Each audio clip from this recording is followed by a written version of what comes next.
the adopted daughter, was given to the billionaire as a joke, but he saw her as the greatest gift and everything he had ever dreamed of. Before the story begins, tell us in the comments, what city are you watching from? And at the end, don't forget to rate this story from 0 to 10. Enjoy the story. Sophie Miller, 23 years old, her brown hair messy from the cold Atlantic wind, was on her knees in the wet sand of Portland, chasing a worn-out copy of The Little Duck That Couldn't Fly as if she were on an international rescue mission. "Come back here," she shouted at the book, which was sliding down the sand toward the waves with surprising speed for something without an engine. "I didn't come all the way to Miami just to lose you now." The next wave rolled in. Sophie threw herself forward, missed. The book kept sliding. "You've got to be kidding me," Sophie muttered, spitting out sand as she stood up. "Seriously? You've been with me for 15 years and now you decide to become a surfer?" She ran again, tripped over her own suitcase, because of course she had left it right in the way, rolled through the sand like a human ball, and finally managed to touch the book's cover with her fingertips. The tide pulled. Sophie pulled back. "No!" she yelled, holding the book with both hands as the freezing water covered her knees. "You're not leaving me. You're the only thing I have left of him." And it was in that moment, this absolutely ridiculous moment, with Sophie soaked up to her waist, hair stuck to her face, sand in the most uncomfortable places, and clinging to a children's book like it was the last blanket on the Titanic, when a firm, masculine, and definitely dry hand grabbed the book along with her. Sophie froze, slowly lifted her eyes, and met the calmest, most curious, and most absurdly handsome gaze she had ever seen.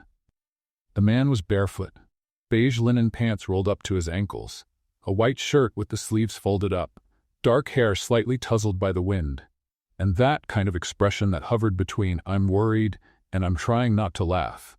"Are you all right?" he asked, with a deep voice that sounded made for a perfume commercial.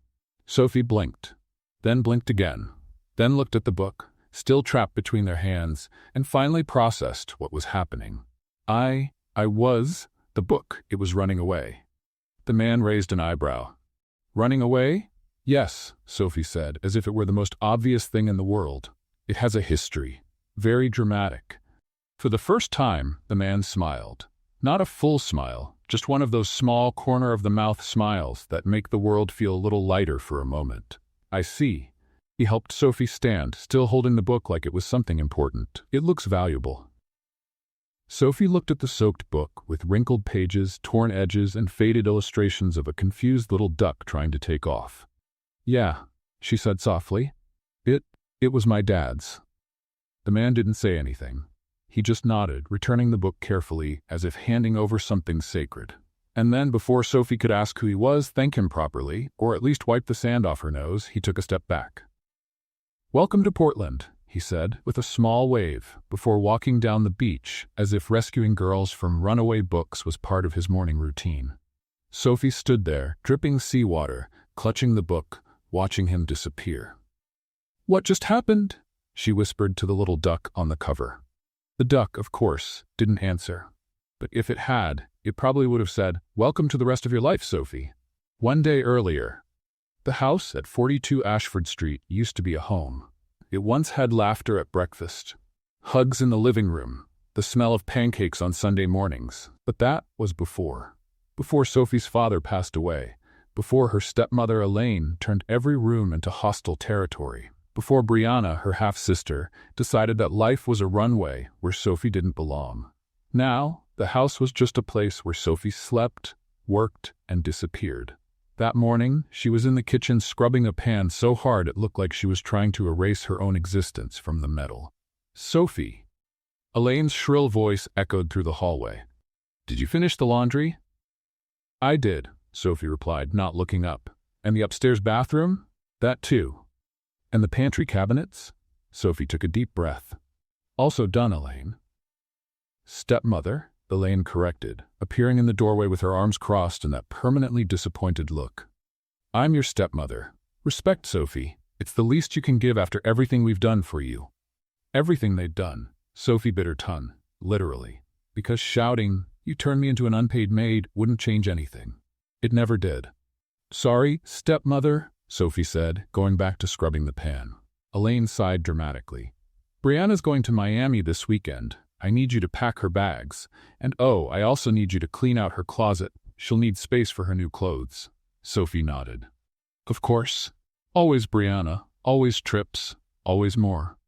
Meanwhile, Sophie hadn't left the house in 3 years. After Elaine left, Sophie pulled the little duck book from her apron. Yes, she carried that book like a lucky charm, and whispered to the cover, "Just one more day, okay? We can make it one more day." The duck on the cover looked especially tired that morning. But then, everything changed. Elaine found a solution. Not for Sophie. For the debts. For the maxed-out credit cards. For the financial despair she hid behind fake designer handbags. It started with a sponsored video, a viral headline, a bizarre show about a billionaire looking for a wife. And Elaine, with that dangerous sparkle in her eyes, decided Sophie would be the perfect candidate. Not because she believed in her, but because the chosen girl's family would receive $5 million. Sophie only found out when the letter arrived. "You've been selected," Elaine said, tossing the envelope on the table like trash. "You leave tomorrow." "I've been… what?" Sophie blinked, confused. "Selected. For the CEO's program." Elaine smiled, a smile that never reached her eyes. "Congratulations, Sophie. You're finally going to be useful." And just like that, without choice, without a voice, without understanding, Sophie packed a small suitcase, placed the duck book on top, and got on the bus to Portland. Crying softly, murmuring to herself, trying to believe that maybe, just maybe, this wasn't the end. Now, standing in front of Harrington House, a huge white mansion surrounded by gardens that looked like they were designed by someone who hated normal people, Sophie held the still damp book and tried to process what was happening. There was a giant gate, an intercom, a golden plaque with the family crest, and Sophie, soaked with sand stuck to her clothes, not knowing that the man from the beach was Blake Harrington, the billionaire CEO himself, pressed the intercom. "Hello?" A polished female voice answered. "Hi, I'm Sophie Miller. I think I was selected?" Pause. "Oh, you're the third one. Please come in." The gate opened. Sophie took a deep breath, looked at the duck on the cover, and whispered, "Well, here we go." And she walked in, not knowing she had just met the man who would change everything. Not knowing the two rivals were already inside, sharpening their claws. Not knowing that her stepmother, at that very moment, was celebrating on social media as if she'd already won the lottery. But Sophie knew one thing. The book had stopped running away. And maybe, just maybe, that was a sign. The floor of Harrington House was so shiny that Sophie could see her reflection staring back at her, judging her life choices. "Did you really walk in here with sand in your socks?" the reflection seemed to ask. Sophie dragged her wobbly suitcase, the one with the wheel that spun the wrong way, and tried not to slip on the marble floor as she followed the immaculate assistant who had opened the door. The woman wore high heels, had her hair pulled into a bun so perfect it seemed to defy gravity, and walked like she was in slow motion from an action movie. "This way, Miss Miller," she said without looking back. Sophie hurried to keep up. The suitcase rolled left, then right, then decided to just fall over. "Sorry," Sophie whispered to it, as if it could hear. The assistant stopped in front of two enormous wooden doors, carved with details that probably cost more than Sophie's entire house on Ashford Street. "The other finalists are already in the living room." She opened the doors with a dramatic gesture. "Good luck," and left. Sophie stood in the doorway, clutching the suitcase handle tightly, trying to take it all in. The living room was absurd. Ceilings tall enough for another floor. Crystal chandeliers that looked like they came from a European palace. White sofas so spotless, Sophie was afraid to even look at them. And a fireplace burning brightly, even though it was summer, because, apparently, billionaires didn't follow the laws of physics. And sitting on those sofas, with posture so perfect it looked rehearsed, were them. The first woman was tall, blonde, wearing a white tailored suit that practically screamed, "My lawyer costs more than your kidney." She held a glass of wine like it was a scepter. When Sophie walked in, the woman slowly lifted her eyes, scanned her from head to toe, and smiled. Not a cruel smile exactly, but definitely a calculated one. "Oh," she said in a smooth, dangerous voice. "You must be the third one." Sophie swallowed hard. "Hi, I'm Sophie, Charlotte Davenport." The blonde tilted her head slightly. Nice to meet you. The second woman, sitting in the chair beside her, didn't even bother to smile. She had dark, perfectly wavy hair, wore a tight red dress, and held her phone like she was about to post something that could ruin someone's reputation. When she looked at Sophie, her eyes scanned her so quickly and sharply that Sophie could almost hear the beep of a scanner. "Vivian Hartwell," she said, without looking up from her phone. "You're soaked." Sophie glanced down. Yes. There was still sand stuck to her sneakers. The hem of her pants was wet. And her hair? Well, her hair looked like it had given up on life. Had a little problem at the beach. Sophie tried to smile, but it's fine now. "How cute," Vivienne said in a tone that clearly didn't mean cute. Charlotte took a sip of wine, studying Sophie with that analytical gaze of someone calculating odds. "Sophie," she crossed her legs, "tell me, what brought you here?" Sophie blinked. "The bus?" Silence. Vivienne looked up from her phone for the first time, her expression caught somewhere between confusion and amusement. Charlotte coughed, hiding a small laugh. "No, dear. I meant, what made you apply for this?" "Oh," Sophie felt her cheeks burn. "Actually, I didn't apply. It's complicated." "Complicated," Vivienne repeated, testing the word. "Interesting." Before Sophie could explain, or at least try without sounding ridiculous, a deep, steady male voice echoed through the room. "I hope you're all comfortable." Sophie turned and her heart nearly leapt out of her chest. It was him, the man from the beach, but now completely different. Blake Harrington walked into the room with a presence that changed the entire atmosphere. A perfectly tailored dark suit, tie straight and crisp. Every step was firm, controlled, deliberate. His hair was styled flawlessly, his posture confident, his gaze serious, almost unreachable. There was no trace left of the barefoot, easygoing man from the beach. He looked like he had stepped straight out of a corporate magazine cover. Sophie froze. "That's the same guy who saved my book? Impossible." Blake looked at Charlotte, then at Vivienne, and finally his eyes landed on Sophie. There was a flicker of recognition. But he didn't smile, didn't nod, just kept that neutral professional expression. Sophie felt herself shrink 3 sizes. Charlotte immediately stood, extending her hand with practiced elegance. "Mr. Harrington, it's an honor to be here, Miss Davenport." Blake replied, shaking her hand firmly, his voice calm and formal. Vivienne stayed seated but smiled in a way that looked heavily rehearsed. "Blake, lovely home, thank you," he said, polite but distant. Then his gaze returned to Sophie. "Miss Miller." His tone was different now. Controlled, businesslike. "I see you arrived safely." Sophie blinked. Yes, I did. Thank you." No mention of the book. No mention of the beach. Nothing. It was as if that moment had never happened. Vivienne frowned, glancing between them. "You two have met before?" Blake kept his expression unreadable. "Not formally." Charlotte watched everything with surgical precision, like she was assembling a mental puzzle. Blake finally moved to the fireplace, resting one hand on the marble as he looked at the 3 of them with quiet authority. "You're probably wondering how this will work." His voice was firm, direct, leaving no room for doubt. "Let me be clear. You 3 were chosen from thousands. You'll stay here for the next few days. You'll take part in events, conversations, and activities. And at the end, I'll make a decision." Sophie's stomach twisted. Charlotte kept her perfect composure. Vivienne smiled like she had already won. "Make yourselves at home," Blake said before leaving the room as confidently as he entered, without looking back. As soon as he was gone, Vivienne turned to Sophie with a sharp smile. "So, you already knew him?" Sophie quickly shook her head. "No, we bumped into each other, briefly." "What a lovely coincidence," Charlotte said, though her tone made it clear she didn't think it was lovely. "Not at all." Vivienne raised her glass. "Well, may the best woman win."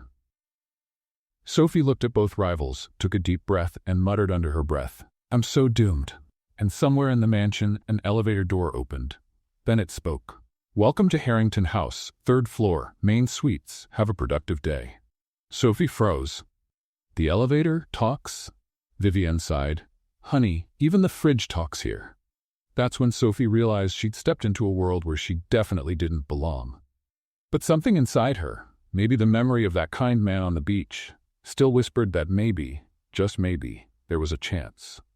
Even if now he seemed completely out of reach. At 7 that evening, Sophie discovered there were 6 types of forks. and she didn't know a single one of them. 6, not 3, not 4. 6 forks arranged around the plate like part of an IQ test she was about to fail spectacularly. After the meeting in the living room and the traumatic realization that even the appliances could talk, Sophie had been shown to her room, which was bigger than her entire house on Ashford Street, took a quick shower, put on the only decent dress she'd brought, a simple navy blue one, no sparkle, no drama, and went down for dinner. Before entering the dining room, she'd signed that contract. 3 pages of legal terms that basically said, "You will be filmed, everything will be broadcast, smile for the cameras."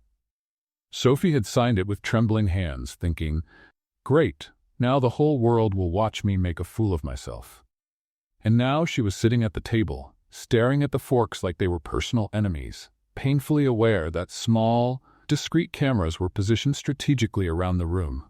Almost invisible lenses capturing every movement, every expression, every word. Everything streamed live through an exclusive online channel, part of Blake Harrington's corporate transparency strategy. Meanwhile, 200 miles away, in the house on Ashford Street, Elaine was glued to the living room TV as if it were the sports event of the year. There she is! Elaine pointed at the screen, where Sophie appeared, trying to figure out the forks. "Look, at least she's there. That's something."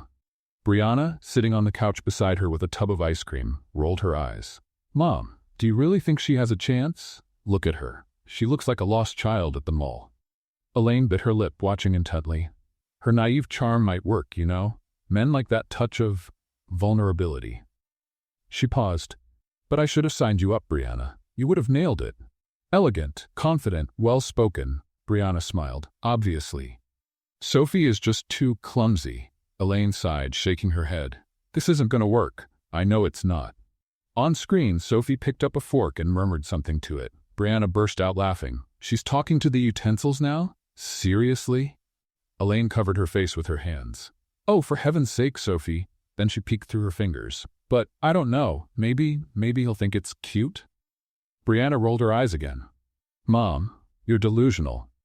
Back at the mansion, Sophie was still fighting her private battle. "Which one do I use first?" she whispered to the napkin, as if it might reveal the secrets of the universe. The napkin, of course, didn't answer. But Sophie knew the cameras had caught that. Great, now thousands of people had seen her talking to herself. The Harrington House dining room looked like it was set for a royal banquet. A flawless white tablecloth. Crystal glasses that caught the chandelier's light like tiny suns. Porcelain plates so thin Sophie was afraid to breathe near them. And in the center, a floral arrangement so elaborate it probably had its own name. Charlotte sat to Blake's right, her posture carved from marble. She held her wine glass with such elegance Sophie thought it should be taught in college. Her white suit had been replaced by a champagne-colored gown, modest neckline, yet powerful. Vivian, on his left, looked stunning in a fitted black dress that matched the silverware perfectly. She glanced at Sophie, smiled faintly, and picked up the outer fork with effortless grace. "Ah, so the outer one first." Sophie grabbed the outer fork, looked at it, frowned. "Sorry," she whispered to the fork. "I've never done this before." At the Ashford house, Brianna nearly spat out her ice cream. "She apologized to a fork?" Elaine groaned. "I should have sent you, Brianna. This is going to be a disaster." Charlotte coughed, trying to hide a laugh. Vivian raised an eyebrow. Blake, sitting at the head of the table, watched everything in silence. He had swapped his dark suit for a navy one that looked even more flawless, if that was possible. His tie was perfectly straight, his expression hard to read. He looked more distant than he had in the living room, as if he'd put on a corporate mask he couldn't take off. A waiter entered, setting the first course in front of each of them. It looked like edible art. 3 green leaves arranged in a spiral, a tiny coin-sized piece of cheese, and something golden Sophie couldn't identify. "Arugula salad with smoked goat cheese and a pistachio crust," the waiter announced as if presenting an exhibit at a museum. Sophie looked at the plate, then the fork, then at Charlotte, who was already eating with precise, delicate movements. "Okay, you can do this. It's just a salad. A very small, very expensive salad, but still a salad. And yes, you're being filmed. Don't mess this up." She cut a piece, lifted the fork to her mouth, and bit the air.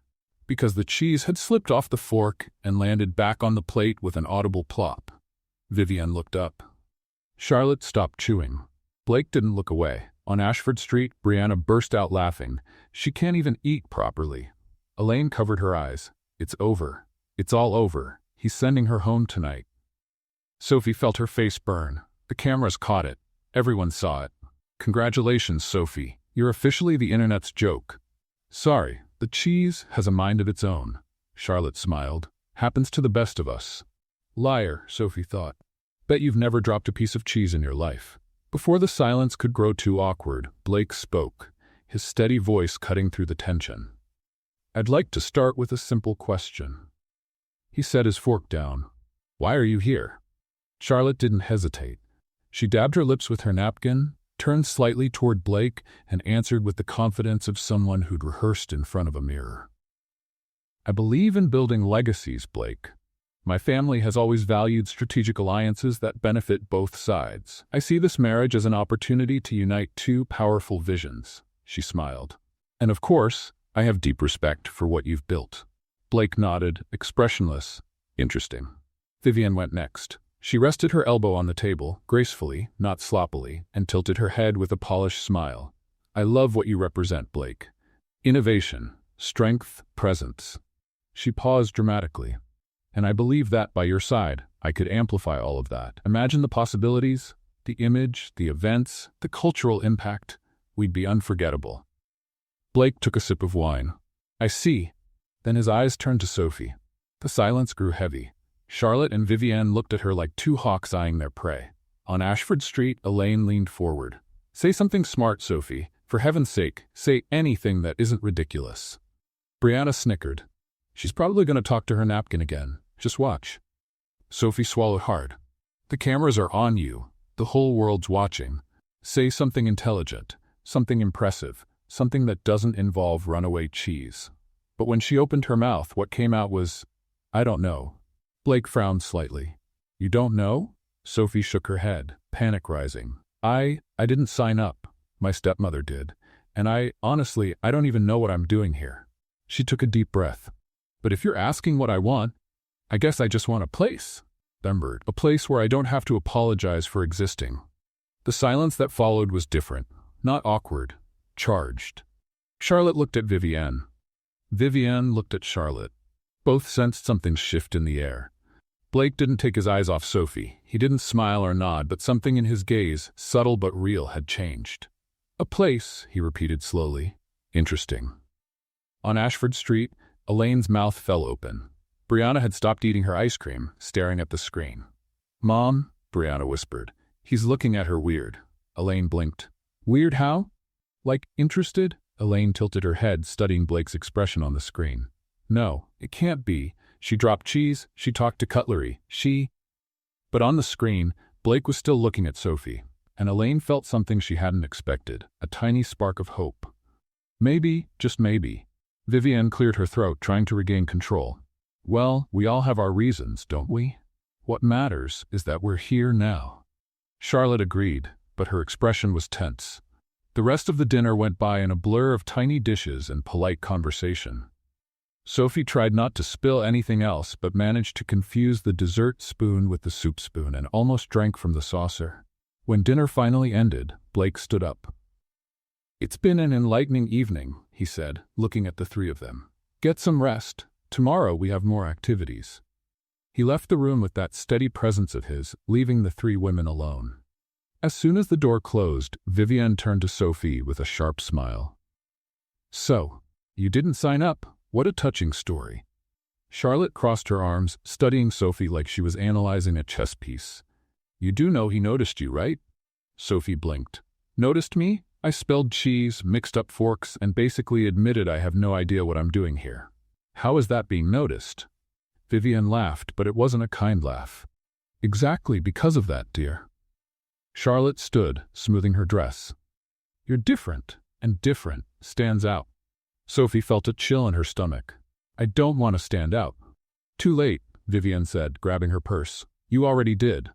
The two of them walked out, leaving Sophie alone at the huge table, surrounded by empty plates and a collection of forks she still didn't fully understand. She looked up at one of the discreet cameras in the corner and whispered softly, "I messed everything up, didn't I?" But out in the hallway, Blake had stopped by a window, looking out at the sea, and for the first time that night he smiled. At Ashford Street, Elaine slowly turned off the television, still processing everything. Brianna looked at her. "So, what did you think?" Elaine stayed silent for a long moment. Then she sighed. "I still think I should have sent you," she said, shaking her head. "But, I don't know, maybe her innocence will work. Maybe." She didn't sound convinced. But deep down, very deep down, Elaine was hoping. Because $5 million depended on it. Sophie woke up to persistent knocking at her bedroom door. 3 knocks. Pause. 3 more. She opened her eyes slowly, still foggy from sleep, and glanced at the clock on her nightstand. 7 in the morning. Who knocks at 7 in the morning? Miss Miller? The assistant's voice came from the other side. "You need to come down for breakfast. It's urgent." Sophie sat up, confused. "Urgent? Why?" "Please, just come down." Sophie got dressed quickly, splashed water on her face, and went downstairs, still half asleep. When she entered the breakfast room, she found Charlotte and Vivienne already seated, but they weren't eating. They were staring at a tablet, and their expressions couldn't have been more different. Charlotte looked tense, as if calculating odds, while Vivienne looked furious, like someone who had just lost a big bet. "Good morning," Sophie said hesitantly. Charlotte looked up. "Ah, the star has arrived." Sophie frowned. "Star?" Vivienne turned the tablet toward her with a sharp movement. "Look at this." On the screen was a video of her. Sophie stepped closer, her stomach turning as she recognized the scene. It was from the dinner the night before. The exact moment when the goat cheese slipped off her fork and plopped back onto the plate with that awful splat. The camera had perfectly captured the look of pure horror on her face, followed by the accusing glare she gave the cheese, as if that little golden piece had just committed a serious crime. And then that nervous, awkward, completely genuine laugh as she muttered, "The cheese has a mind of its own." The caption read, "When you try to be elegant but even the food turns against you, Sophie Miller is everything." And below it, a flood of comments. "She's so real. I love this girl. Finally, someone normal on this show. Sophie is better than all the others combined, no question. This cheese will go down in internet history. If he doesn't pick her, I'm going to lose it." Sophie read the comments twice, then 3 times, and then looked at the cheese being served at breakfast like it was part of an international conspiracy. "You," she pointed at it. "This is your fault." Charlotte coughed, hiding a dry laugh. Vivienne just rolled her eyes so hard Sophie thought she might hurt herself. 2 million views, Vivienne said slowly, each word sounding like she was chewing glass. 2 million in less than 12 hours. Sophie blinked. 2 million? Yes, Charlotte confirmed, closing the tablet with a sharp click. "Congratulations, Sophie, you're a meme." Sophie sat down slowly, trying to process. I became a joke? Not exactly.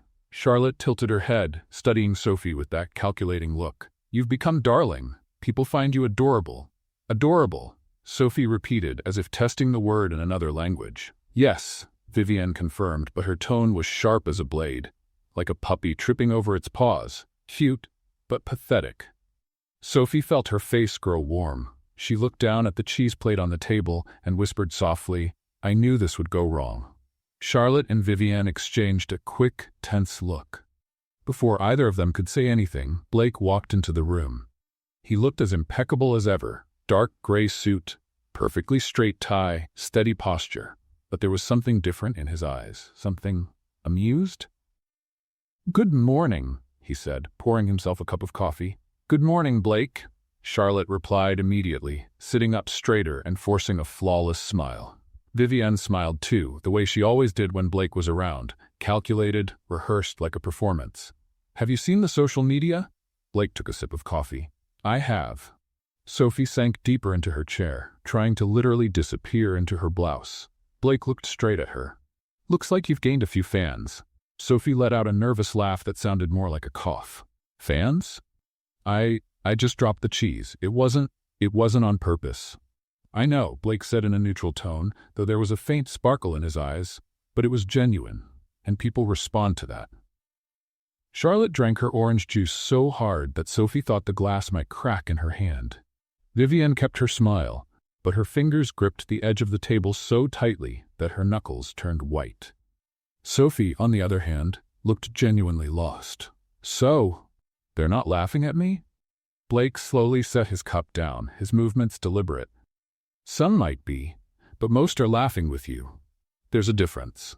Sophie took a moment to process that, then looked back at the cheese on the table. Maybe I should thank you, she murmured to the piece of cheese. Blake almost smiled. Almost. Before he could say anything, the house assistant entered quickly, holding a tablet and looking slightly worried. Mr. Harrington, sorry to interrupt, but the press office is sending updates. The show's official channel has seen a 340% increase in engagement over the last 12 hours. She hesitated, glancing at Sophie, and 89% of the comments specifically mention Miss Miller. Sophie froze. Me? Why? The assistant looked uneasy. Well, the video went viral. People want to know more about you. They're making fan pages. Vivienne let out a disbelieving, almost hysterical laugh. Fan pages? Because of a piece of cheese? Charlotte clenched her teeth but kept her composure with visible effort, her hands tight in her lap. Blake, however, stayed calm. His voice came out steady and controlled. Understood. Keep monitoring, but don't release any official statements yet. The assistant nodded quickly and left the room. Blake looked at Sophie once more, his gaze serious now, but not cold. Are you okay? Sophie slowly shook her head, still trying to make sense of everything. I don't understand. Why do people care about this? Blake took a step toward her. Not too close, but close enough for Sophie to feel his presence. Because you're not trying to be someone else, and that's rare. He left the room soon after, leaving the three of them in silence. The quiet that followed was sharp, heavy, almost suffocating. Charlotte spoke first, her voice controlled but laced with restrained tension. Congratulations, Sophie. Looks like your strategy is better than I thought. Strategy? Sophie turned to her, completely confused. I don't have any strategy, I just exist. Vivienne stood abruptly, grabbing her purse with quick, angry movements. And apparently, that's enough. She left, shutting the door with restrained force. Charlotte stayed seated for a few more seconds, watching Sophie with that analytical, dangerous look, like someone recalculating an entire plan in her mind. You really don't see it, do you? Charlotte said, sounding both impressed and irritated. He's interested in you. Sophie blinked rapidly. No, he's not. He barely talks to me. Charlotte smiled, a small, tired, resigned smile. Exactly. She stood up gracefully, smoothed her dress, and walked out without looking back. Sophie was left alone in the breakfast room, surrounded by empty plates, steaming coffee cups, and one innocent piece of cheese on the tray. She looked at the cheese with a mix of confusion and resignation. I swear, she whispered softly. If you cause any more trouble, I'm never eating cheese again. But upstairs in the second-floor office, Blake was watching the viral video for the third time, and for the second time that morning, he smiled. Because Sophie had done something Charlotte and Vivienne, with all their preparation and strategy, could never do. She had been completely, unmistakably herself, and that was impossible to fake. Sophie was talking to a little illustrated duck when she realized she wasn't alone anymore. The afternoon was quiet. The sound of the Atlantic waves drowned almost everything. She had left the mansion after the chaotic breakfast. She needed to breathe, to think, to process the fact that she had become an international meme because of a rebellious piece of cheese. Now she was sitting barefoot in the sand, an old children's book open in her lap, murmuring softly to the faded illustration. See, little duck? At least you tried to fly. I don't even know what I'm doing here. She turned the page. I went viral for dropping food. That's basically the story of my life. The duck, as always, didn't answer. Sophie sighed. You're a terrible therapist. And that's when she heard it. A laugh. Low, male, controlled but definitely real. Sophie froze. She slowly turned her head and found Blake Harrington standing a few feet away, his hands in his pockets, watching her with an expression that mixed amusement and genuine curiosity. He wasn't wearing a suit, just a white shirt with the sleeves rolled up and dark pants. Barefoot, his hair slightly tousled by the wind, and there was a discreet camera set up on a wooden structure in the distance, part of the continuous recording system for the show. Great, He heard me talking to a children's book, and the cameras did too. Sophie snapped the book shut and stood quickly, brushing the sand off her pants. I was just talking to the wind. It's a meditation technique, very popular. In California. Blake raised an eyebrow. Californian meditation? Yes. Super effective. Sophie nodded with fake confidence. You should try it. I'll consider it. He took a slow step toward her. Mind if I sit? Sophie blinked. Here? In the sand? Unless you've reserved the whole ocean. Sophie let out a nervous laugh. No. Sure. Go ahead. Blake sat beside her, keeping a respectful distance, but still close enough for Sophie to feel his presence filling the space. He looked at the book she was holding tightly. It's the same one from the beach, he observed. Sophie glanced at the worn cover. Yeah. It tends to show up in the most embarrassing moments of my life. Blake smiled faintly. Sounds like a good friend. Sophie hadn't expected that answer. She looked at him, trying to tell if he was being sarcastic, but his expression was sincere. It was my dad's, she said softly. He used to read it to me before bed. Always the same story. The duckling who didn't know how to fly, but in the end found out he could swim better than anyone else. Blake nodded slowly. And you see yourself in the duckling? Sophie gave a bitter little laugh. I relate to the part about not knowing how to fly. The swimming part hasn't happened yet. There was a comfortable silence, the kind that doesn't need to be filled, until Blake asked, in that firm but gentle voice, Why are you really here, Sophie? Sophie looked at him, surprised. You asked that at dinner. I know, but I want to hear it again. No cameras pointed at you. No Charlotte and Vivienne analyzing every word. He paused. Just you and me. Sophie swallowed hard. But there's a camera over there. He knows it. I know it. Yet somehow, it feels different. I didn't have a choice. Sophie finally admitted. My stepmother signed me up. She saw a financial opportunity and sent me here like a lottery ticket. She looked toward the sea. And I never had the courage to dream about anything beyond surviving. Because every time I tried, someone reminded me I didn't have the right to. Blake stayed quiet for a long moment. When he finally spoke, his voice was softer, almost protective. You have the right to dream, Sophie. Sophie felt her eyes sting. She blinked fast, trying to hold it back. I don't even know what to dream about. Then start small, Blake said.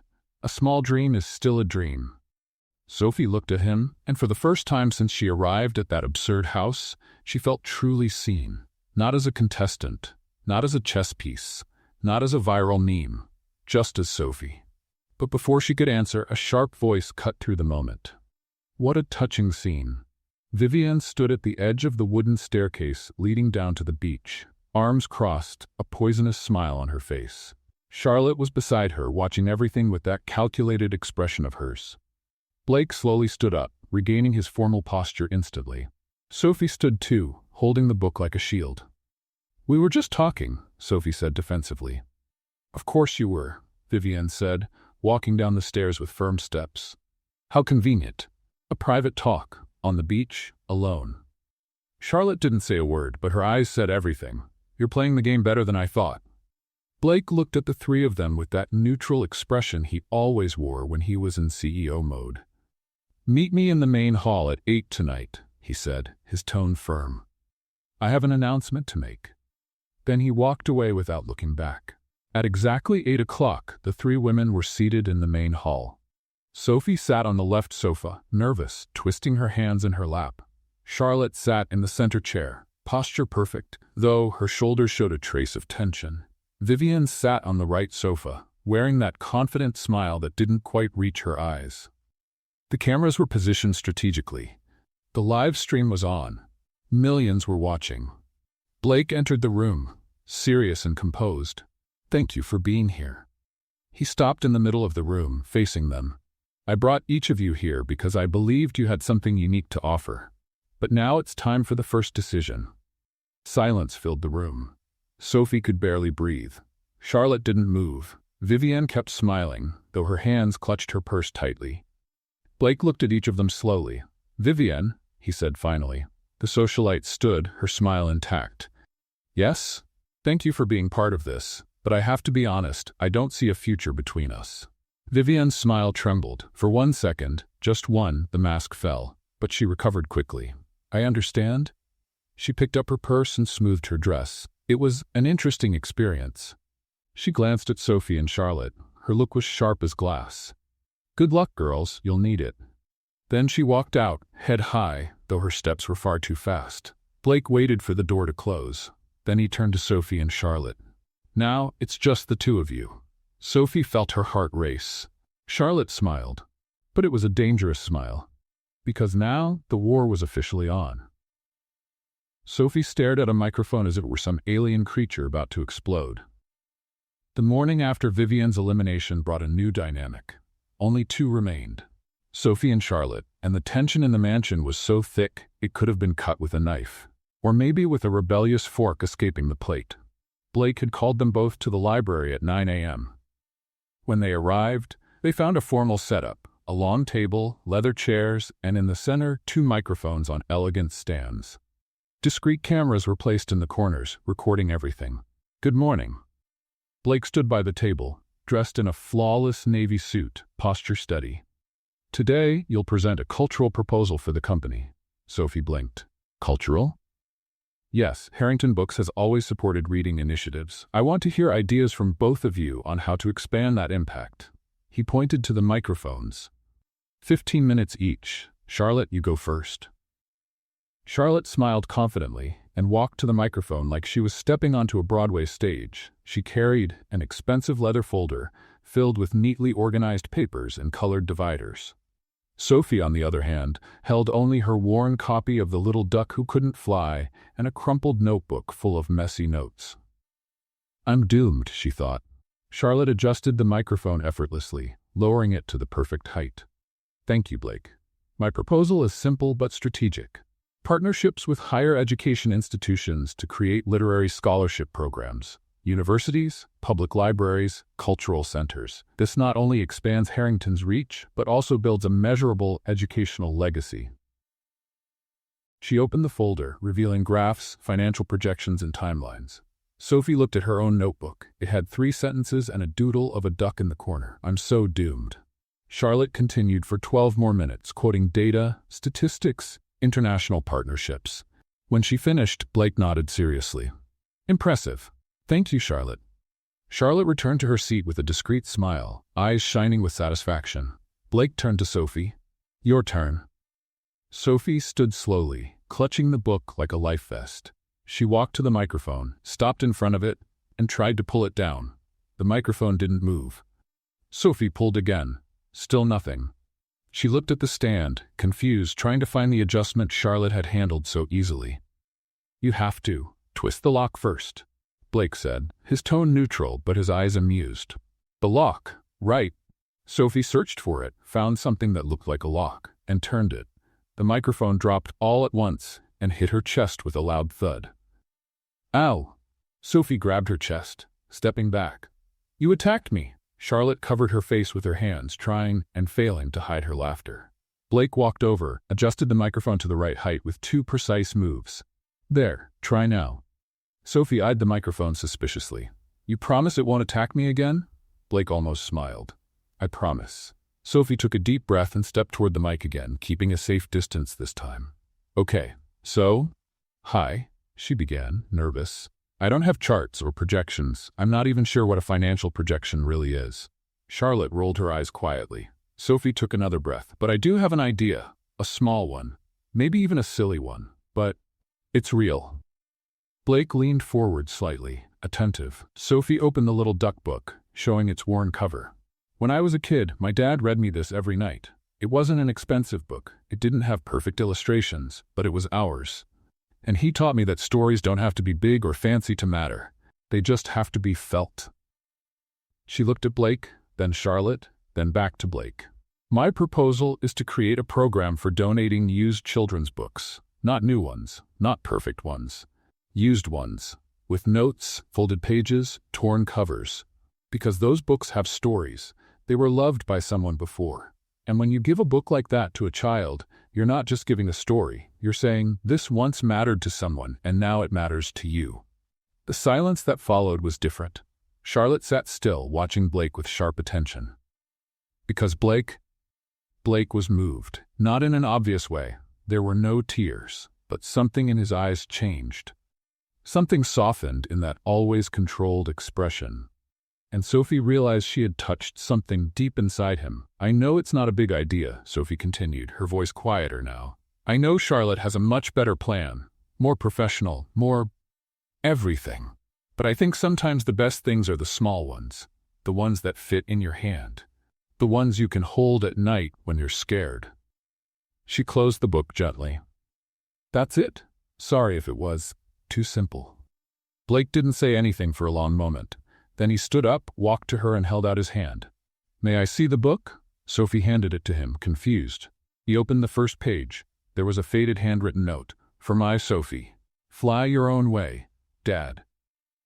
Blake closed the book carefully and gave it back. "Thank you, Sophie," he said, and there was something in his voice that hadn't been there before. Something genuine, something human. Sophie returned to her chair, heart pounding, sure she had ruined everything. Charlotte, on the other hand, had gone pale. Because she'd seen it. She'd seen the way Blake looked at Sophie. She'd seen the emotion he couldn't quite hide. And for the first time since entering that house, Charlotte Davenport felt afraid. Blake looked at both of them. "Thank you for the presentations. I'll review them carefully." He left the library, closing the door behind him. Charlotte turned to Sophie with a smile that didn't reach her eyes. "You're good at this." Sophie blinked. "Good at what?" "At pretending you don't know how to play the game." Charlotte picked up her folder and stood. "But I see you, Sophie. You're more strategic than you look."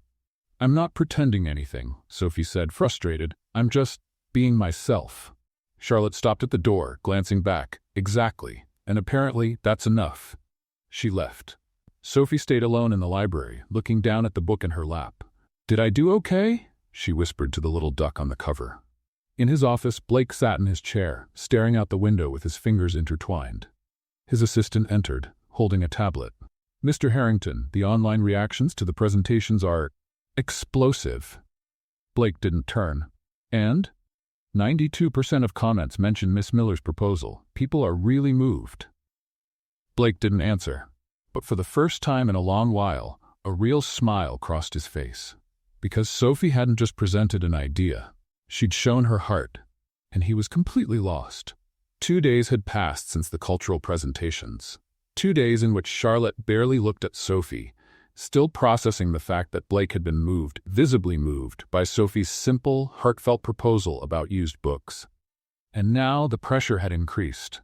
That morning, Blake had announced there would be an official photo session for the show's profiles, part of the transparency strategy. Sophie and Charlotte, the 2 remaining finalists, would pose with him in front of the fireplace in the main hall. It sounded simple, professional, controlled, until the giant vase of white orchids decided to challenge gravity. Sophie was standing next to Blake, trying not to look uncomfortable in front of the cameras, positioned strategically around the room. She wore a simple light blue dress with few details, which made her look even younger and more vulnerable. Her mind was still on the library, on the presentation, on the way Blake had held the duck book, as if it were something precious. Charlotte stood on the other side, flawless in an emerald green dress, wearing that practiced smile she used like armor. But beneath the smile, something had changed. Something desperate. The photographer adjusted the lens. "Okay, in 3, 2, crash." The vase fell off the side table with a violent thud. Water, flowers, soil, and shards of porcelain exploded across the floor as if a natural disaster had just hit the room. And Sophie was standing right beside it. "What?" Sophie jumped back, but it was too late. Water soaked the hem of her light blue dress. Mud clung to her shoes, and an orchid branch wrapped around her ankle as if it were trying to climb her. "Hey, let go!" Sophie shook her leg. The branch didn't let go. "Why are you attacking me?" Charlotte covered her mouth, but her eyes gleamed with something that wasn't quite surprise. "Oh my goodness, Sophie. Are you all right?" "No, I'm being attacked by a plant." Sophie kept fighting with the stubborn branch. Blake stepped forward quickly, kneeling to help her untangle herself. "Easy. Don't move too much, or it'll get worse." "How could it possibly get worse?" Sophie whined, freezing in place, while Blake carefully unwound the branch from her ankle with precise, gentle movements. The photographer lowered the camera, frozen. "Mr. Harrington, should we clean this up and reschedule?" Blake stood, helping Sophie to her feet. He looked around the wrecked room. Flowers scattered, water on the floor, shards of porcelain glinting under the chandelier. Then he looked at Sophie, soaked and covered in dirt, and at Charlotte, who remained flawless and dry. "No," Blake said, surprising everyone. "We'll take the pictures like this, just as it is." Sophie blinked. "With the broken vase? And me all wet?" "Yes," Blake confirmed, his tone neutral but his eyes faintly bright. "Life isn't perfect. Why should the photos be?" The photographer hesitated. "Mr. Harrington, with all due respect, that's not very professional."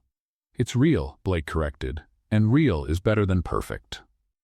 The assistant rushed in with towels, but Blake gestured for her to stop. "That won't be necessary, but bring 2 small bouquets, white flowers, something simple." The assistant hurried out and returned less than 2 minutes later with 2 modest bouquets of white roses, simple and delicate. Blake took both and handed one to Sophie and one to Charlotte. Sophie looked at the bouquet, then at her soaked dress, then at Blake.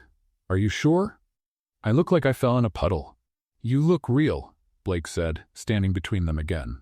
Charlotte held her bouquet tightly, trying to keep her smile, but the tension in her shoulders was clear. The photographer adjusted the camera again. "All right, in 3, 2, 1. Click. The photo captured everything. Blake in the center, flawless.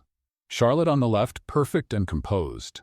And Sophie on the right, her light blue dress stained with water and dirt, hair slightly messy, holding the simple bouquet with both hands as if it were a treasure. But there was something on her face, a sincerity, a genuine vulnerability, that made the imperfection perfect. After a few more shots, Blake dismissed everyone. "Thank you. That'll be all." The photographer left. The assistant started to leave as well. Charlotte took a step toward the door, relieved it was over. "Charlotte, wait a moment," Blake said calmly. Charlotte stopped, turning with a nervous smile. "Yes?" Blake walked to the table where the vase had been. Sophie noticed he was observing something carefully. Not the shards, but the base of the broken vase. And then he saw it. A thin, transparent thread, almost invisible, was still attached to the base of the porcelain vase. The other end was looped around the leg of the nearest chair, the chair Charlotte had been sitting in just minutes earlier while the photographer set up his equipment. Blake picked up the thread carefully, holding it between his fingers. The room fell completely silent. Sophie stared at it, puzzled. "What is that?" Charlotte visibly paled. "Nylon thread," Blake said, his voice so cold the temperature in the room seemed to drop 10 degrees. "Used to pull the vase." Sophie's stomach turned. Someone did this on purpose?" Blake looked straight at Charlotte, not with explosive anger, not with dramatic accusation, just a calm, calculated expression that was somehow 1,000 times more frightening than yelling. "The other end was tied to your chair, Charlotte," he said slowly. Charlotte let out a forced, nervous laugh. "Blake, that's ridiculous. Anyone could have done that. The cleaning crew, someone from production, even Sophie herself, to make it look like she's a victim." Sophie's heart pounded. "I didn't even know that thread existed."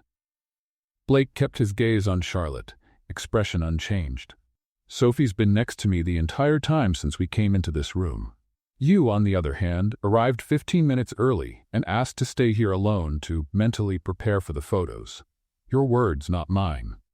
Charlotte tried to keep her composure, but her hands trembled. "That doesn't prove anything." Blake handed the thread to the assistant standing near the door. "Keep this." Then he turned to Sophie. "Are you all right?" Sophie nodded slowly, still processing everything. I think so." Blake looked back at Charlotte, disappointment plain on his face. "We need to talk, now. In my office." Charlotte tried to smile, but it came out broken. "Blake, I can explain." "Now," he repeated, leaving no room for discussion. Blake walked out. Charlotte followed, trying to hold her dignity, but her steps were stiff and tense. Sophie stayed behind in the wrecked room, staring at the simple bouquet of white roses still in her hands. The assistant approached gently. "Miss Miller, would you like me to take you to change your clothes?" Sophie nodded slowly, but her eyes stayed fixed on the door where Blake and Charlotte had gone. "She really tried to hurt me?" Sophie whispered. The assistant didn't answer, but her expression said everything. Sophie looked at the flowers on the floor, the shattered porcelain, the bouquet in her hands. "I didn't even do anything this time," she whispered. "Why did she do that?" Meanwhile, in the office, Blake stood facing the window, his back to Charlotte, hands in his pockets. "I'm not going to ask if you did it," he said quietly but firmly, "because I already know." Charlotte tried to speak, but he raised his hand. "I expected better from you, Charlotte. Competition is healthy, but sabotage, that crosses a line." He turned, looking directly at her. "You're leaving tomorrow morning." Charlotte felt her world collapse. "Blake, please. Tomorrow morning," he repeated final. "The decision's made." Charlotte left the office, trying to walk steadily. But when the door closed behind her, she leaned against the wall, eyes shut. Because she had lost. And Blake knew exactly what she had done. The photo with the broken vase went viral in less than 3 hours. The morning after the photo shoot, the show's media team released the official pictures across all platforms. The chosen image was exactly that one. Blake in the center, flawless. Charlotte on the left, too perfect. And Sophie on the right, wearing the light blue dress stained with water and dirt, her hair slightly messy, holding the simple bouquet with an expression so genuine it looked like she didn't even know she was being photographed. The comments came instantly. The difference between trying to be perfect and just being is huge in this photo. Sophie, with the wet dress, looks more real than anything I've ever seen on this show. Charlotte looks like Photoshop. Sophie looks like life. I bet there's a story behind that broken vase, and I need to know. Blake looking at Sophie in this photo, people he's already chosen and doesn't even know it yet. Sophie sat in her room, looking at the tablet the assistant had left her, under supervision, of course, still program rules, reading the comments with a mix of confusion and embarrassment. "They're praising the fact that I'm wet and dirty," she murmured to the duck book open on her lap. "Does that make sense to you?" The duck, as always, remained silently philosophical. There was a knock at the door. Sophie quickly closed the tablet as if she'd been caught doing something wrong. "Come in." The assistant opened the door with that flawless professional smile. "Miss Miller, Mr. Harrington would like to speak with you, privately, on the private terrace." Sophie felt her stomach tighten. Now, the assistant paused. "And Miss Miller, the cameras will be positioned. It's part of the show. But they'll be discreet." Sophie nodded slowly. "Of course. Always the cameras, always recording." She stood up, smoothed the simple dress she was wearing, this time dry and clean, thank God, and followed the assistant through the mansion's hallways to a glass door that opened onto a wide terrace overlooking the ocean. Blake was standing by the railing, looking out at the sea. Even without the full suit, just a white long-sleeve shirt and dark pants. His posture was rigid, controlled. He looked like he was calculating something, as always. Sophie noticed the cameras, 2 of them, discreetly placed in the corners of the terrace, lenses aimed to capture everything. Millions of people are going to see this, she thought, feeling her stomach twist again. The assistant slipped out quietly, closing the door behind her. Sophie stood there, not sure what to do with her hands. You wanted to talk to me?" Blake turned. His face was neutral, businesslike. That same cold, calculated expression he used in meetings, press statements, and corporate photos. "Yes, please have a seat." There were 2 wicker chairs with soft cushions. Sophie sat down, placing her hands in her lap, trying not to look directly at the cameras, but feeling the weight of them on every movement. Blake sat in the other chair, keeping a careful, measured distance. He folded his hands over his knee with precision. "About yesterday," Blake began, in a formal tone. Sophie quickly interrupted. "I swear I didn't knock over the vase. I didn't even touch the table. I was standing still like a statue because I was afraid to ruin the photo, and the incident has been cleared up," Blake said in that firm, even voice that revealed no emotion. "The evidence was reviewed. You weren't responsible," Sophie blinked. He was so formal, so different from the man who had gently held her book on the beach. "Thank you," she said softly. Blake nodded, maintaining perfect posture. "I'd like to better understand your background, your story, so I can make an informed decision." Informed decision. Sophie felt a chill. He sounded like he was in a board meeting, but then Blake added in a tone just barely softer, "Tell me about yourself. Who were you before you came here?" Sophie glanced briefly at one of the cameras, then back at Blake. Everyone would hear this. Her stepmother, Brianna, millions of people. But when she looked at Blake, Even with that composed expression, she saw something in his eyes. Something hidden but real. What? What do you want to know? Your family, your childhood, why you agreed to participate. Blake said, keeping his tone professional, but his eyes were too focused to be just strategy. Sophie took a deep breath, and then, for the first time in front of cameras, in front of millions, she began to speak. My dad he was everything to me. Sophie began, her voice low but steady. He worked a lot, but he always made time to read to me before bed, always the same book, The Little Duck Who Couldn't Fly. Blake listened in silence, his expression neutral, but Sophie noticed he didn't look away even for a second. When he passed away, I was 13, and suddenly the house that used to feel full of light became heavy. My stepmother, Elaine, she never liked me. Sophie let out a bitter little laugh. And my half-sister, Brianna, she always had everything: college, clothes, trips, and me. I took care of the house, because that's what I was to them, useful. Blake kept his posture stiff, but Sophie noticed his fingers tightening slightly over his knee. And when the money ran out, my stepmother saw this show, saw a chance to win $5 million, and she signed me up. Sophie looked directly at Blake. I didn't choose to be here. She sent me. Like I was a lottery ticket. On Ashford Street, Elaine was watching everything live, frozen on the couch. Brianna sat beside her, her mouth open. She's telling everything. Brianna whispered. Elaine didn't answer, because millions of people were listening. On the terrace, Blake stayed silent for a long moment. When he finally spoke, his voice was controlled, formal. And what do you hope to achieve here? What's your ultimate goal? Ultimate goal. Sophie almost laughed. He sounded like an executive reviewing a project. I just want to have a place where I don't have to apologize for existing. Sophie said honestly. A place where I can be enough. Blake nodded, his expression unchanged. Understandable. But then for a split second, so quick the cameras almost missed it, something changed in his eyes, something soft, something human. You are enough, he said, and even though his tone stayed neutral, there was weight in those words. Sophie let out a nervous laugh. I drop cheese, I fight with microphones, I talk to books. How is that enough? Blake kept his rigid posture but replied, authenticity is a valuable asset. You don't pretend. That's rare. Valuable asset. Sophie almost rolled her eyes. He was being so CEO right now. I thought CEOs didn't have a human mode, Sophie said, testing him. Like you're built with only serious and intimidating modes. Blake raised an eyebrow, keeping his expression under control. Human mode exists. It's just not appropriate in every context. And this context, is it appropriate? Sophie asked. Blake looked at her for a long moment. Then, in a low but steady voice, said, I'm evaluating. The silence that followed was heavy. Inside, behind the glass door, Charlotte was watching everything through the window. She saw Blake, rigid, composed, formal, but she also saw the way he looked at Sophie, like he was holding something back.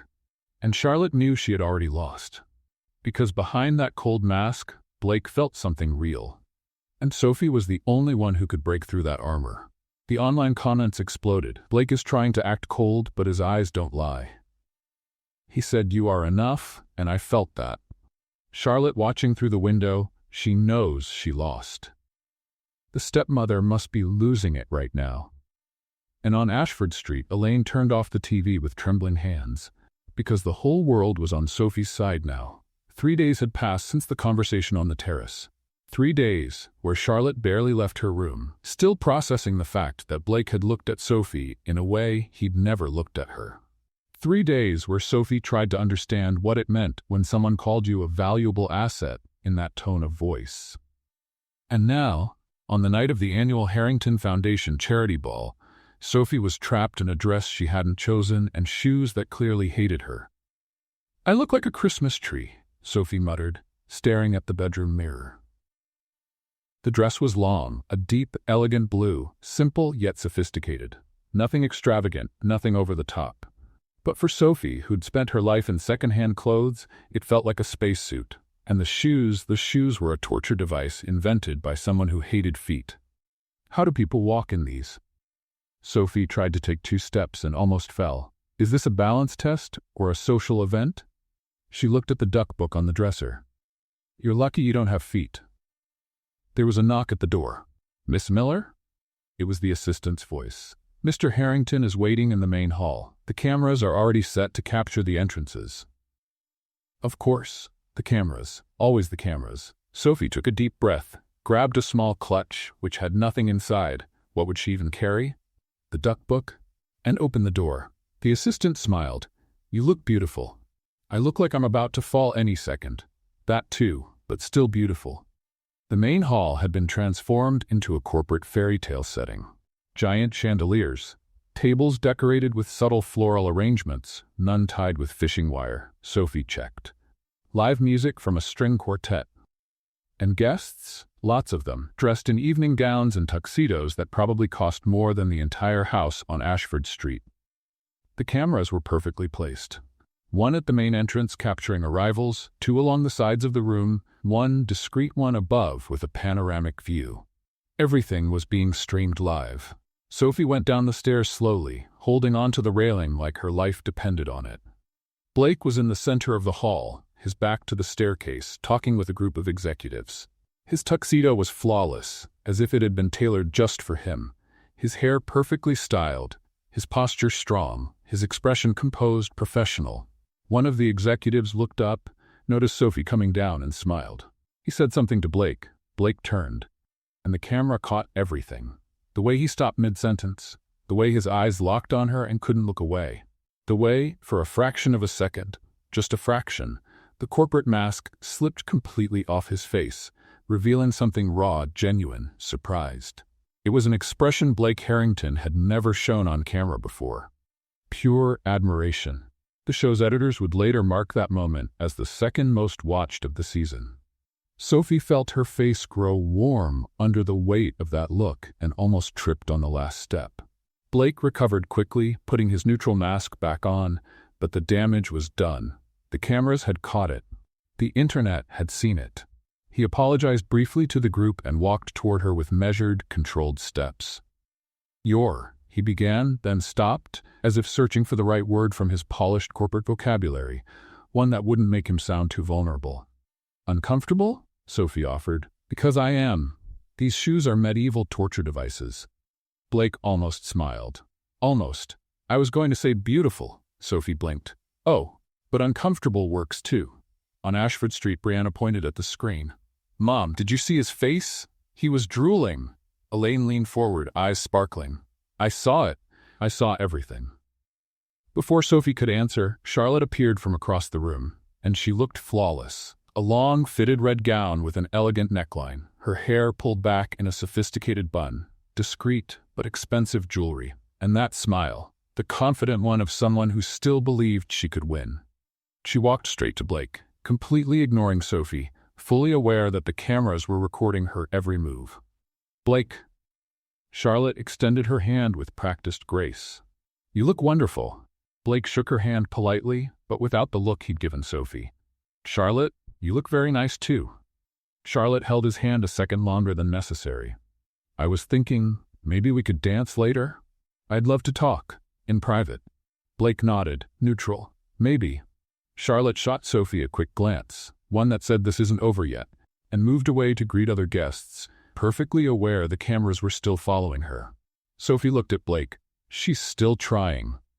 "She's persistent," Blake said, keeping his tone neutral for the cameras. "And I'm clumsy," Sophie muttered. Blake looked straight at her, briefly forgetting they were being filmed. "You're real."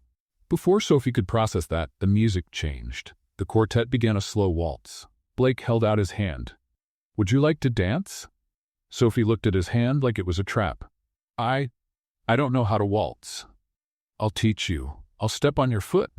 I'm wearing Italian leather shoes. They can handle it." Sophie hesitated, then placed her hand in his. Blake guided her to the center of the room. Cameras caught every angle. Guests watched quietly. Across the room, Charlotte, also on camera, tightened her grip on her champagne glass. Blake placed one hand on Sophie's waist and held her other hand firmly. "Follow my lead. Don't overthink it." Not overthinking is literally impossible right now. "There are like 5 cameras pointed at us," Sophie whispered. "Then just look at me," Blake said. "Forget the cameras." He took the first step. Sophie tried to follow and stepped on his foot. "Oh, sorry." Sophie tried to pull back, but Blake held steady. It's all right. Try again. She did, and stepped on him again. I warned you, Sophie groaned. I'm a public safety hazard. This should be illegal. You're thinking too much, Blake said in that low tone that made her focus only on him. Look at me. Just me. Sophie looked up, and suddenly, the whole room disappeared. The guests, the cameras, Charlotte watching from afar, everything faded away. It was just Blake. And the way he was looking at her. They began to move, slowly. Sophie still missed a step here and there, but Blake adjusted smoothly, patient, almost smiling. See, he murmured. You're dancing. I'm stepping in rhythm, Sophie corrected. That's different. Blake smiled.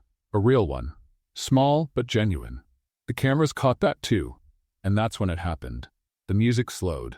Blake pulled her just a little closer. Sophie's heart started racing. They were so close now she could see every detail in his eyes. The way he glanced at her lips for a second before looking back at her eyes. The entire room and millions of viewers held their breath. Blake leaned in.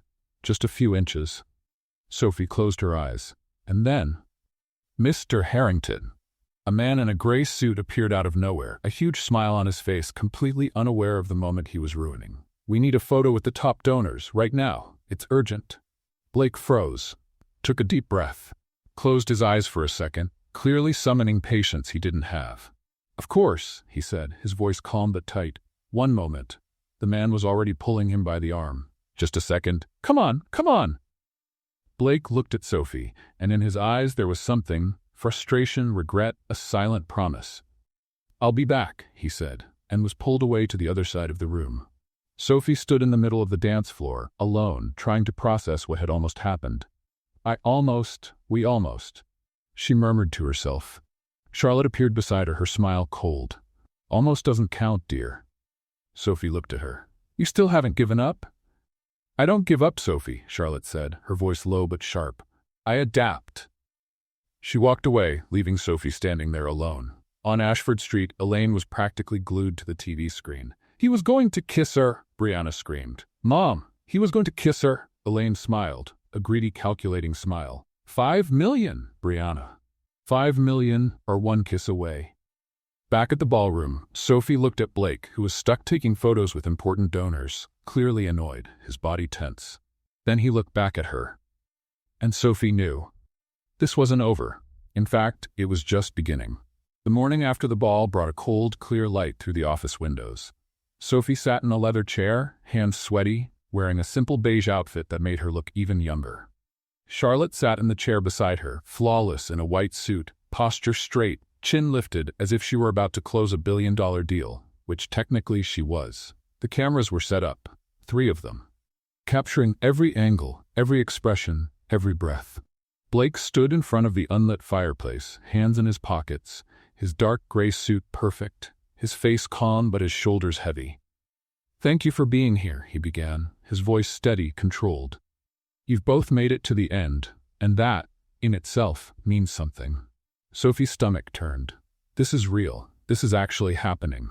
On Ashford Street, Elaine sat at the edge of the couch, so close to the TV that Brianna was afraid she might walk right through the screen. It's today, Elaine whispered, her hands trembling slightly as she held a cup of cold coffee. Today he decides. Today we get $5 million. Brianna sat beside her, biting her nails. Mom, what if he doesn't pick Sophie? He will, Elaine said with forced conviction. You saw how he looked at her at the ball. He was completely hooked. But Charlotte is so much more suitable, Brianna murmured. Elaine shook her head. Doesn't matter. Men like him don't choose suitability. They choose what makes them feel. And that silly Sophie, with her clumsy, pathetic way, she makes him feel. Brianna looked at her mother. You really think this is going to work? Elaine smiled. That same greedy, calculating smile. 5 million, Brianna. 5 million will pay all the debts, buy a new house, get you into that private college you wanted. Everything. She gripped the cup tightly. Sophie will finally be good for something. Back in the office, Blake looked at Charlotte first. Charlotte, would you like to speak? Charlotte stood with practiced grace, smoothed her suit, and turned to Blake with that confident smile she had perfected over the years. Blake, she began, her voice firm and clear. I came here with a clear goal, to build something greater than the two of us as individuals. My family has connections that could expand Harrington Books into international markets that haven't even been explored yet. I have experience in high-level corporate events. I understand the world you live in, the pressure, the expectations, the responsibilities. She paused deliberately. I can be your partner, not just your wife, your strategic partner. Together, we could build an empire that would last for generations. It was a perfect speech, polished, powerful, convincing. On Ashford Street, Elaine scoffed. Too technical, too cold. He doesn't want that. Blake nodded, expressionless. Thank you, Charlotte. Charlotte sat down, crossing her legs gracefully, but Sophie noticed her hands were tightly clasped in her lap. Blake turned to her. Sophie? Sophie stood slowly, her knees shaking. She reached into her coat pocket looking for nothing. She frowned. I had some notes, she admitted, checking her other pockets. I wrote like 3 pages, but I think I left them in my room, or in my other coat pocket, or I lost them. On Ashford Street, Brianna groaned. She lost the notes? Seriously? Elaine leaned forward. Quiet. Let her talk. Charlotte hid a small smile. Blake, surprisingly, almost smiled too. Sophie took a deep breath. Okay then, no notes. She looked at Blake, then at Charlotte, then back at Blake. I don't have international connections. I barely have national ones, Sophie began, with brutal honesty. I don't know how to organize corporate events. I can hardly organize my own life. And I definitely don't understand the world you live in, Blake, because until a week ago, I thought red wine was just wine that happened to be red. Charlotte discreetly rolled her eyes. Sophie kept going, her voice growing stronger. But I know one thing. I know what it's like to be invisible your whole life. I know what it's like to wake up every day thinking you don't matter, that you have no worth, that you only exist to serve others. She looked directly at Blake. And since I got here, for the first time in my life, someone saw me. Not as a problem, not as a burden, but as a person. On Ashford Street, Elaine was practically glued to the screen. Yes, yes. Keep going, Sophie. Blake didn't look away. Sophie swallowed hard, her eyes stinging. I don't know if I'm the right choice. I don't know if I can be a strategic partner or help build an empire, but I know that if you choose me, I'll wake up every day grateful to have been seen. And I'll see you back. Truly see you. Not the CEO, not the billionaire. You. The man who held my book on the beach like it was important. The man who danced with me even when I stepped on your foot 5 times. The man who looked at me like I was enough. The silence that followed was absolute. Charlotte didn't move, but her eyes were wet. Elaine held her breath, hands clasped in a silent prayer. Pick her, pick her, pick her. Blake stood still for a long moment. Then he stepped closer, standing between the two. Thank you, he said, voice low but steady, for your words, for your honesty, for being here. He turned to Charlotte. Charlotte, you are extraordinary. Smart, capable, strategic. Any man would be lucky to have you as a partner. Charlotte smiled, but it was a trembling smile because she knew what was coming next. Blake continued, gentle but firm. But I'm not looking for a strategic partner. Charlotte closed her eyes. Blake turned to Sophie. I'm looking for someone who reminds me I'm human. Sophie's heart raced. On Ashford Street, Elaine jumped off the couch, shouting, He's going to pick her. Brianna, he's going to pick her. Blake took a step toward Sophie. Someone who talks to books, who argues with cheese, who makes me smile without trying. He stopped right in front of her. Someone real. Sophie could barely breathe. You're choosing me? Yes, Blake said, and for the first time since the program began, he truly smiled. A full, genuine smile that completely transformed his face. I'm choosing you. On Ashford Street, Elaine screamed so loud the neighbors banged on the wall. $5 million! $5 million! She spun around laughing, crying, hugging Brianna. We did it! That useless girl finally did something right. Brianna laughed too, already calculating everything they could buy. Sophie let out a sound that was half laugh, half sob. But I don't even know what I'm doing.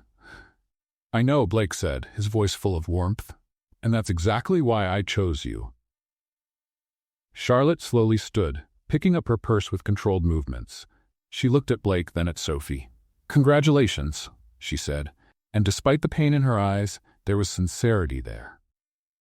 Take good care of him, Sophie. He deserves someone who truly sees him. Sophie nodded, unable to speak.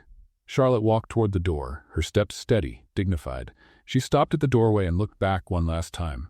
And Sophie? Charlotte said with a sad smile. You won not because you played better, but because you were never playing. Then she left. Sophie stood there, processing everything, staring at Blake like he was a mirage about to disappear. This is real? Sophie whispered. Blake held out his hand. Very real. Sophie took his hand, feeling the firmness, the solidity, the reality of it. And then, in front of the cameras, in front of millions, she did the only thing that made sense. She laughed. A real, relieved, disbelieving laugh.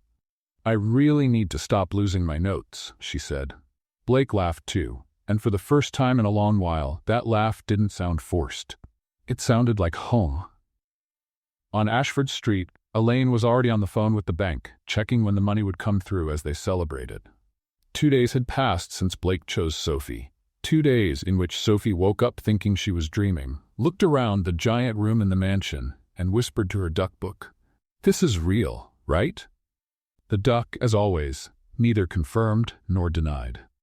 Now Sophie was sitting in Blake's office, staring at a stack of papers the company lawyer had placed on the desk with an expression far too serious to be good news. Blake stood by the window, arms crossed, jaw tight. He wasn't looking at Sophie. He was looking out at the ocean as if calculating something very, very complicated. The lawyer, a woman in her 50s, gray hair pulled into a tight bun, glasses resting on the bridge of her nose, adjusted the papers and looked at Sophie with a mix of sympathy and professionalism. Miss Miller, we need to clarify a few inconsistencies. Her voice was firm but not hostile. Sophie felt her stomach drop. Inconsistencies? The lawyer pushed the papers toward her. During the process of transferring the $5 million to your family, as outlined in the contract, our legal team performed a standard verification of the information provided in your initial application. Sophie stared at the papers as if they were a court sentence. The lawyer continued, the information provided contains several discrepancies. To start, the application states that you graduated in business administration from the State University. Our records show you never attended that institution. Sophie closed her eyes. Oh no. It also says you work as an executive assistant at a consulting firm. The lawyer turned a page, a firm that apparently doesn't exist. Blake turned slowly, looking at Sophie for the first time since she had entered the office. Sophie felt tears sting her eyes. I didn't write that. The lawyer raised an eyebrow. You didn't? It was my stepmother. Sophie said, her voice trembling. She filled out the form. She signed me up. I didn't even know I was in the program until the letter came. Blake stayed silent, but his eyes were fixed on her with an intensity Sophie couldn't quite read. The lawyer exchanged a quick glance with Blake, then looked back at Sophie. There's more. The signature on the consent form, was it forged? Sophie shook her head quickly. No. That one's mine. My stepmother made me sign it, saying that if I didn't come, she would. Sophie stopped, realizing how that sounded. She said it was my duty to help the family. Blake's hands clenched, not out of anger at Sophie, but at something much bigger. The lawyer sighed. Miss Miller, the contract states that any false information provided during the application process constitutes a breach of contract, which means that the payment can be canceled. Blake finished, his voice low but firm. Sophie felt the world collapse around her. You're going to cancel everything? Blake didn't answer right away. He looked at the lawyer. Give us a moment, please. The lawyer nodded, gathered the papers, and left the office, closing the door behind her. The silence that followed was heavy. Sophie wiped her eyes quickly. I'm so sorry. I didn't know she had lied. I should have checked, but I never thought I'd get this far. I thought I'd be eliminated on the first day. Blake walked to the desk, resting his hands on the wooden surface, looking directly at Sophie.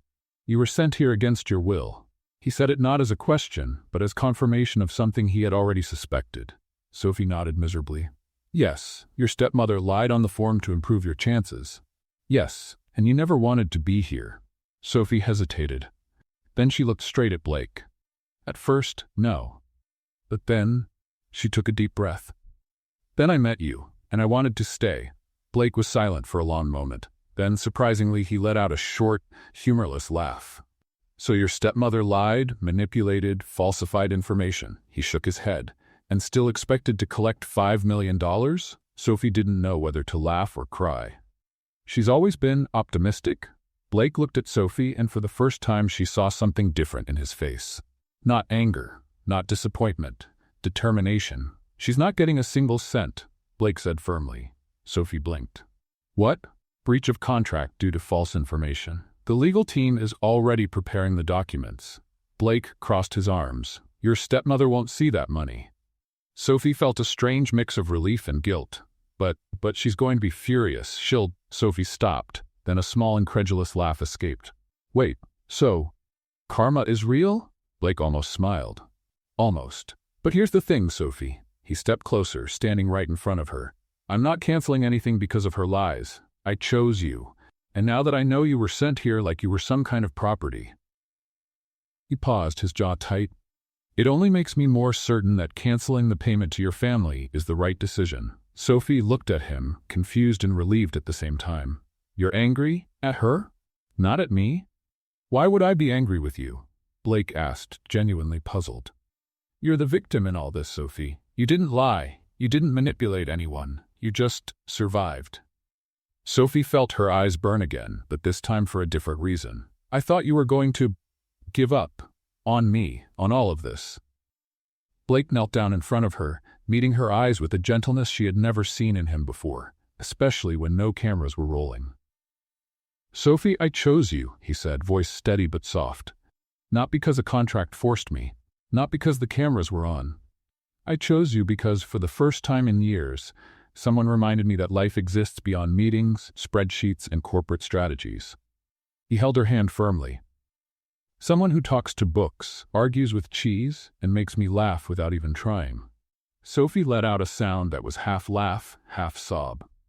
I'm really good at fighting with food. It's basically my superpower. Blake smiled, a real, full smile, with no cameras to catch it.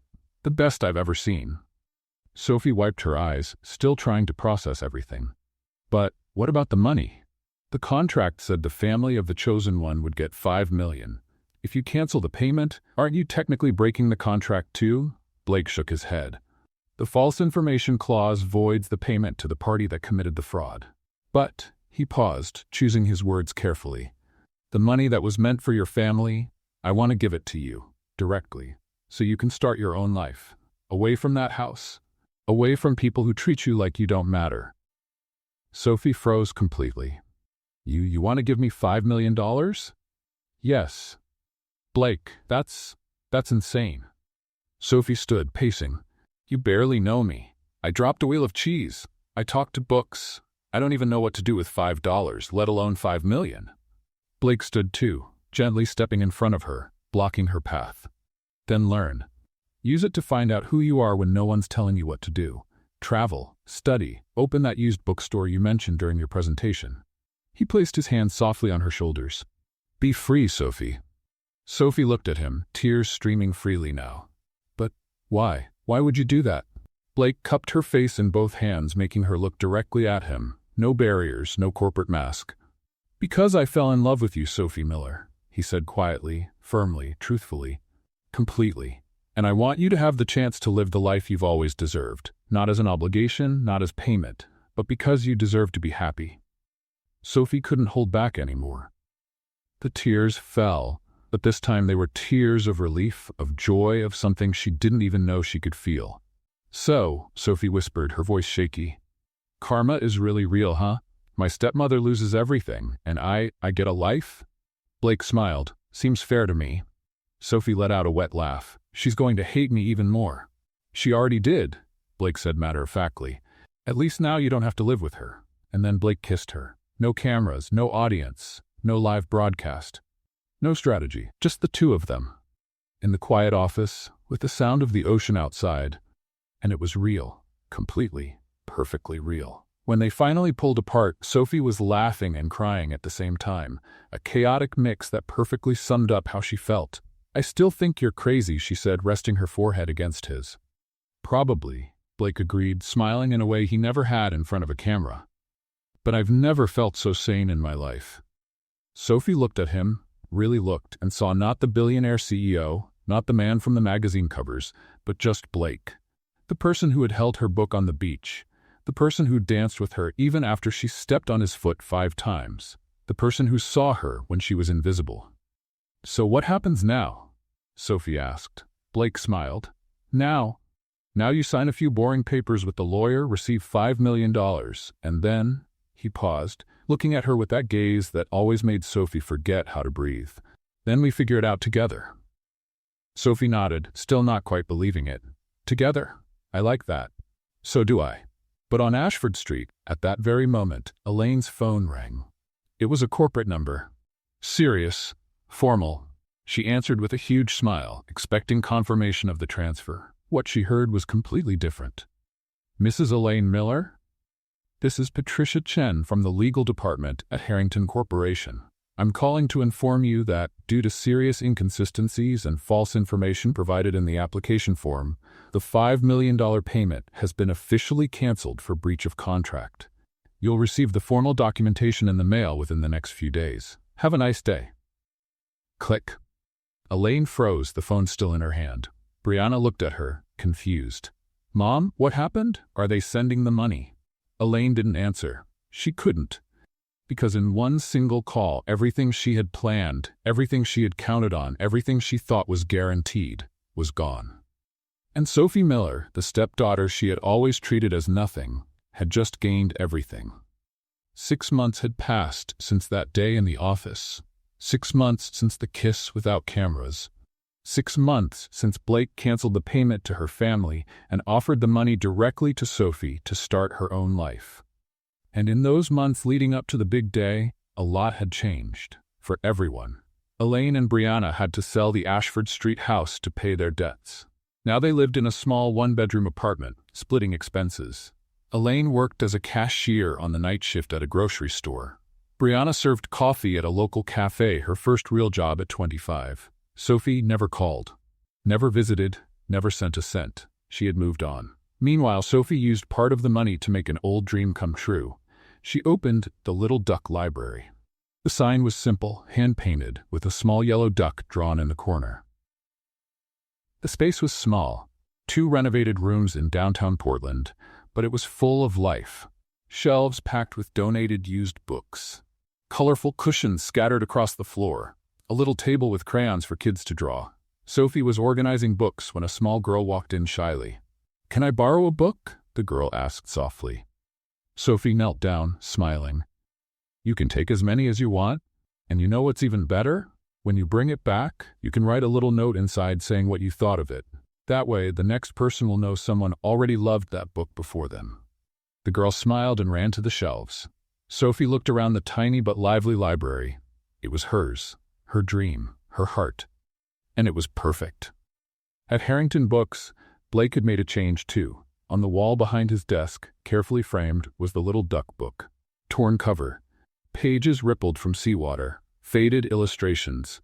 And on the first page, visible through the glass, "For my Sophie, fly your own way, Dad." Blake looked at the book several times a day, and he always smiled. That book had changed everything. And now, finally, it was the day. The beach in Portland looked exactly as it had the day they met. Waves crashing on the sand, cool breeze, blue sky with white clouds. There were no decorated chairs, no fancy floral arches, no cameras. Just 20 people, close friends, the kind assistant, and a smiling justice of the peace.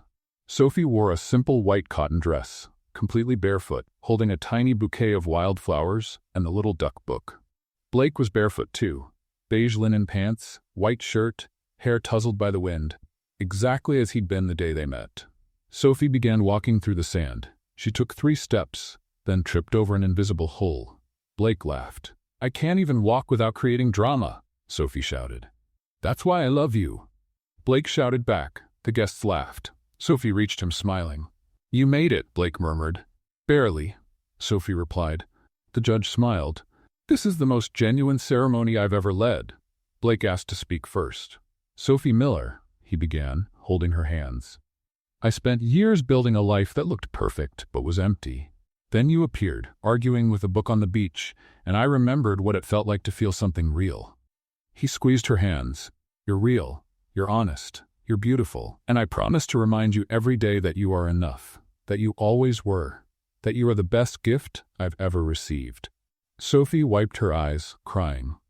"Blake Harrington," she said, her voice trembling. You saw me when I was invisible. You chose me when I thought I didn't matter. You loved me when I didn't even know I deserved it. She smiled through the tears. I still talk to books. I still argue with food. But I promise to love you for real. No pretending. No masks. Just us. They exchanged simple gold rings. The judge smiled. By the power vested in me by the state of Maine, I now pronounce you husband and wife. You may key. Blake was already kissing Sophie. The guests clapped. The ocean roared. And Sophie Harrington laughed against Blake's lips, feeling that she had finally found her place. A place called home. Two misfits who found each other on the beach. Two souls who healed together. And a little duck book that proved the best stories begin with someone who doesn't know how to fly, but discovers they can swim better than anyone ever imagined, and that the greatest gift isn't being chosen for who you pretend to be, but being loved exactly for who you are. The end. Do you think Sophie's stepmother deserved the ending she got? What was your favorite part of this story? Share your thoughts in the comments. On a scale from 0 to 10, what score would you give this story? Don't forget to subscribe and turn on the notification bell to get more heartwarming stories like this one. See you in the next one.